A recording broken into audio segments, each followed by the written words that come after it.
আসলাই না। এখন তো তোমার বয়স বাড়িছে, আইসো মসজিদও, আর তার বয়স পুরা হয়েছে। এখন হে তোমার ফুন্না জায়গা ওখান গিয়া হে দখল করছে। মাত হাসা কইয়ার না মিশা কইয়ার পঞ্চায়। এর লাগে গার্জেন টকল সচেতন হও, আওলাদরে বালা বানাও। আওলাদরে বালা বানাইতে হইলে, আওলাদরে বালা বানাইতে হইলে, নেক বানাইতে হইলে, আদর্শ বানাইতে হইলে, সুশিক্ষা শিক্ষিত করতে হইলে পয়লা নম্বর বাজারের আড্ডা ছাড়া লাগবো। পয়লা নম্বর হাঞ্জা বাদর, মাগরিবর বাদর দে আড্ডা দেখু, মাগরিবর বাদর দে সং দেখু, আপনার মাগরিবর বাদে দোকানও বোয়ার দে অভ্যাস দেখু, সড়কও বোয়ার দে অভ্যাস দেখু।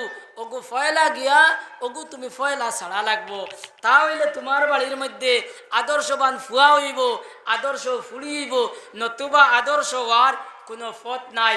এর লাগি ভাই হল আর বুজুর্গ হল, আমরা যত ইবাদত করি, যত আল্লাহ বিল্লাহ করি, যদি আওলাদ ঠিক হইন না, আওলাদ যদি নেক হইন না, আওলাদ